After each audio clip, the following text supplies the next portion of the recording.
Good morning, everybody. I am Trina Titus Lozano, a pastoral counselor and an ordained Christian minister. And I'm here to share with you some biblical principles out of the book that I co-authored with my mother, Debbie Titus. And the book is called The Home Experience. And I so appreciate Life Network for Women and the sisterhood that I have there. Thank you so much for joining me today. And welcome to everyone else who is watching online. It's a pleasure to be with you today. So let's talk about resolving family conflict.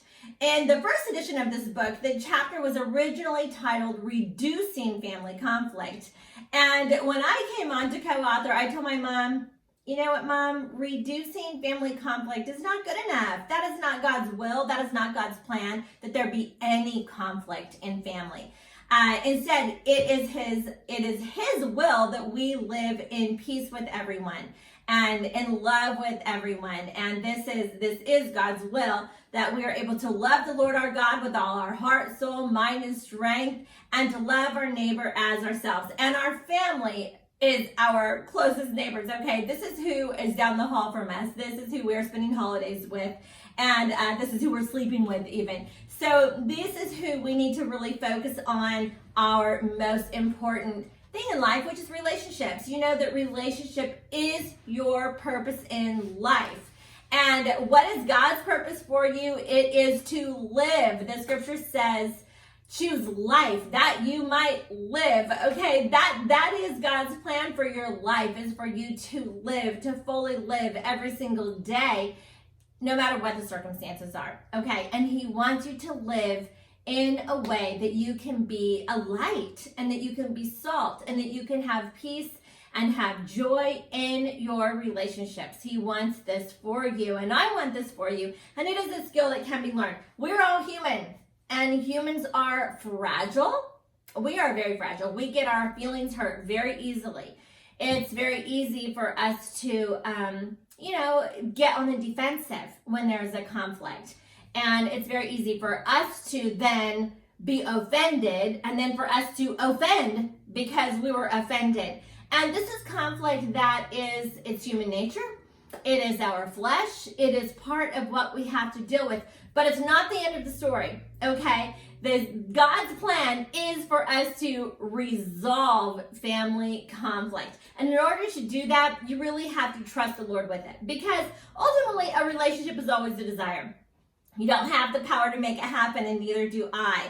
So we have goals and desires. Now, it's a new year, and if you've spent any time with me at all, you know the difference between a goal and a desire. But for the newcomers, I will share this with you again.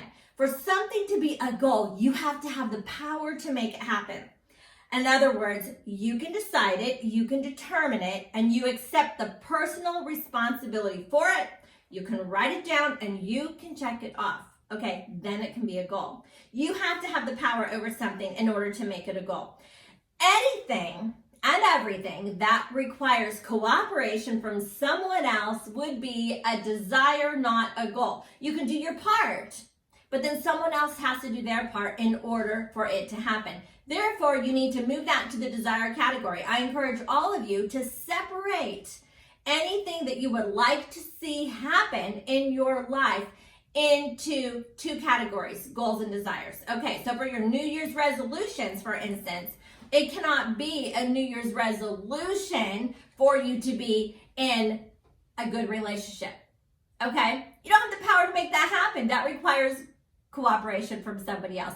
But it can be your New Year's resolution. I'm going to pray every single day for that relationship.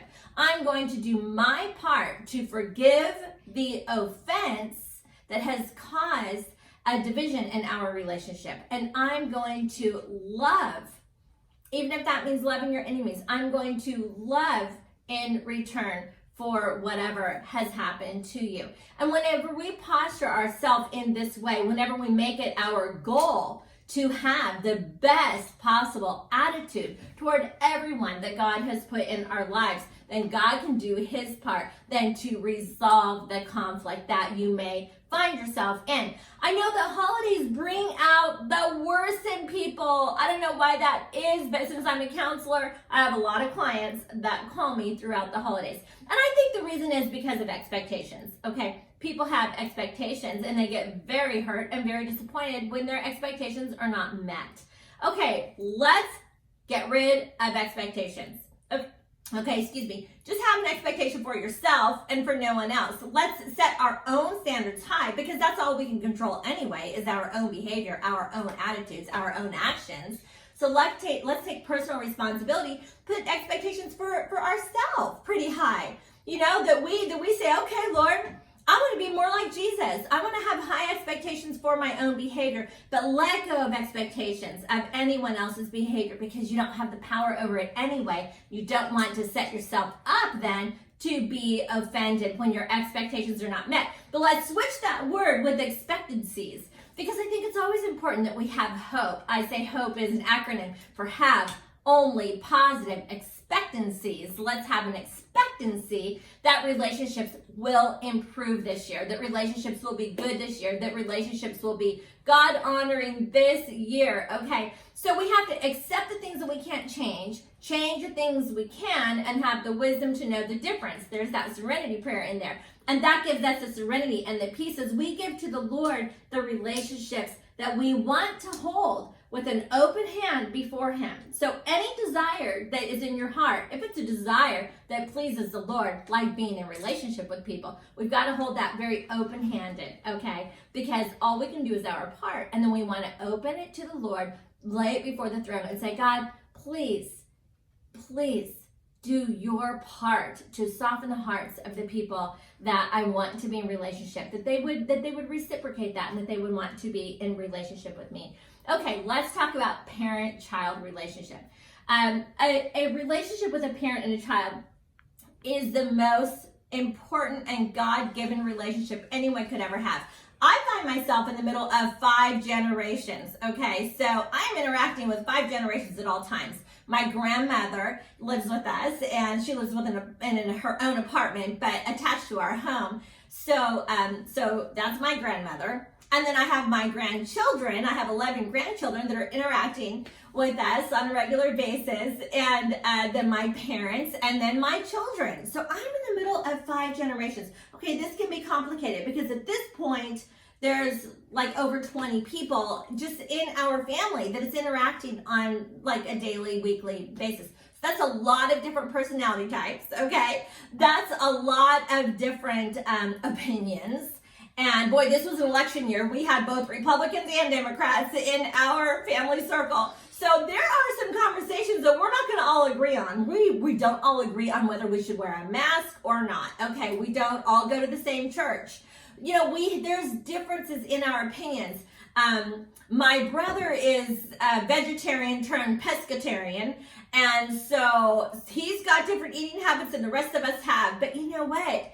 We all love each other. We all love God. We all love each other. And one thing about our family is we don't give up. We don't give up. We're going to keep trying with relationships, okay? We're going to keep praying. We're going to keep trying, and we're not going to give up when conflict arises. And Proverbs 22 verse 6 says, direct your children onto the right path, and when they are older, they will not leave it. Okay, so my grandmother says it like this: be the kind of person that you want your children to be. And if your children turn out just like you, that's great. Okay, that's great with God, and that's great with everybody around them. They're a great person if they turn out just like you. And you know what? They will often. It's kind of a monkey see, monkey do. They will do what you do. So as you follow in the path with the Lord, your children will follow you eventually. There might be a time, and I'm sure there will be, the times that they have to have their own path. It's kind of like a family tree. We all have the same root system, but then we all branch out in different directions. So it's like you see this unity in the trunk, the root system, the unity in the trunk, and then the branches that are going all different ways in our family tree. Okay, we have different careers. We may choose to live in different locations or whatever the case may be, but God will take us each on our own path, okay, on our own path. But the right path is always the path of righteousness, okay? But there's many right paths of righteousness. And your children may choose a path that maybe you wouldn't have chosen for them, okay?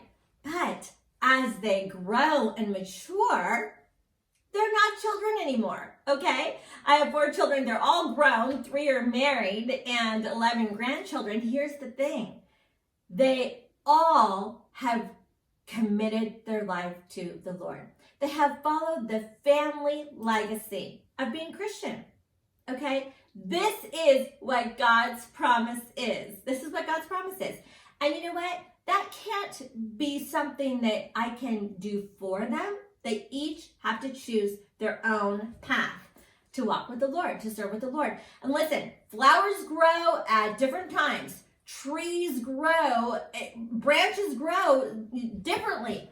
Everything is different. So as our children grow and mature and come into adulthood, they're always our sons and daughters, always and forever, in fact, eternally. God gave them to you. He created them in your womb, and so they are sons and daughters eternally. But depending on the path that they choose, the dynamics of the relationship will change as they enter into their adulthood and then have their own families. Okay, their priorities shift, and they should, to being prioritizing their own spouse, prioritizing their own children. And as they leave their father and mother on that wedding day, when you give them away, you actually are giving them away, okay?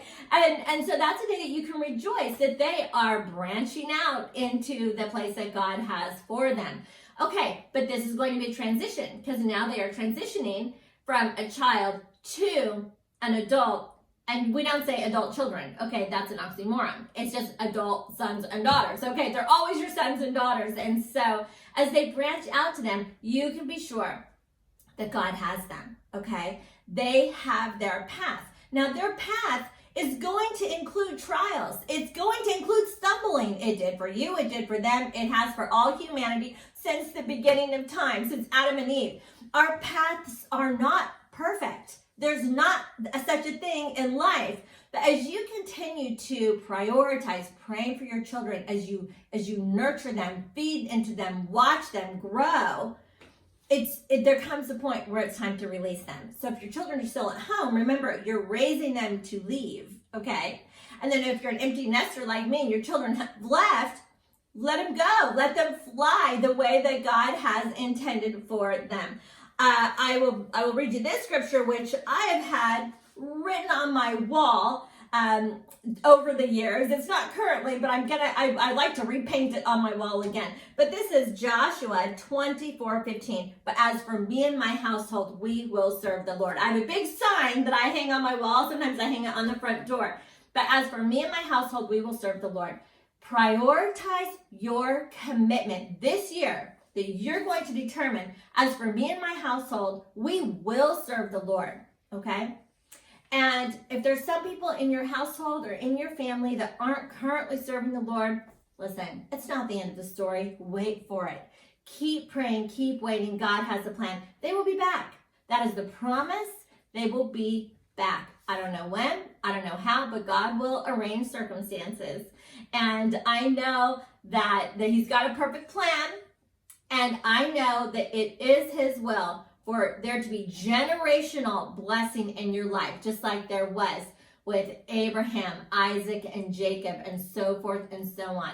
So you keep setting your priorities straight, okay? Trusting the Lord with your family. You keep claiming His promises for your family, and you will see God be faithful to you for generations to come. God bless you. Happy New Year. Thank you for joining me.